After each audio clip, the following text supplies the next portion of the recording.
So do some other folks. It's one of the oldest annual college sporting traditions in the country.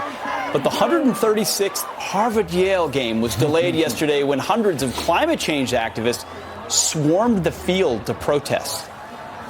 Students originally emerged from both sides of the stadium, a protest of some sort, and took a seat at the midfield area. An announcement has been made asking them to clear the playing surface.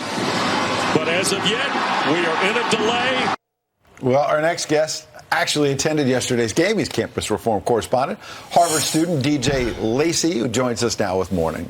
Good morning, DJ. Good morning. Thanks for having me. So what was it like to see this play out? You're going to see a football game, and all of a sudden it becomes a climate change protest. Yeah, so I made the trip down to New Haven yesterday with a group of my friends. We were coming down to watch a great game of football. It was the 136th edition of the Harvard-Yale game, one of the oldest rivalries in college football. And unfortunately, the game was, politicized and hijacked by these student protesters.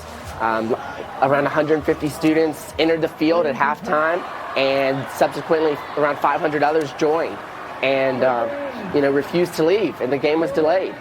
So I think there was a level of disrespect and that was shown by these protesters. How long was the game delayed by?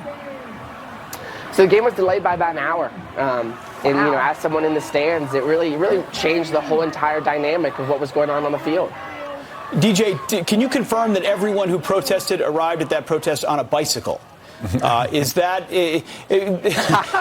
I could not confirm that. No, certainly not. At the end of the day, you go to watch a football game. Is this the kind of thing you see on campus every day? Harvard, Yale, students who are going to get an education in the greatest country on earth, but they've decided that climate change is the single biggest issue they care about.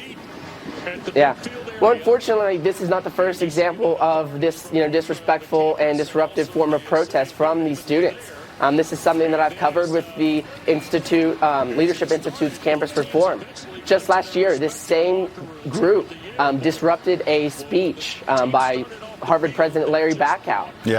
So I think it is unfortunate that we continue to see these sorts of protests from students that go to universities that pride themselves on raising the next generation of American leaders. Yeah, DJ, this happened at the Yale campus. It was the Yale Stadium, and I saw some people on social media saying that as a punishment, maybe Yale next year should be required to start at least one of the protesters in the football game in each game next season.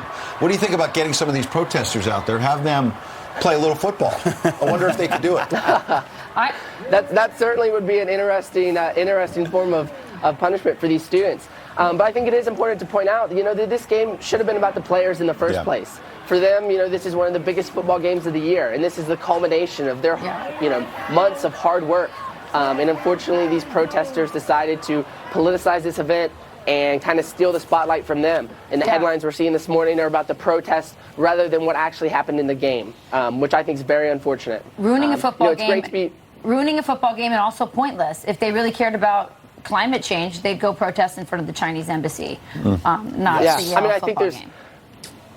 There's certainly much better ways to go about this. It's great to be passionate about a cause, but there's an appropriate way to advocate for change, and the spectacle that we saw yesterday was certainly not that. All right, DJ Lacey, thank you. Appreciate you coming in. I love Ed's idea. All these Thanks for having me. protesters.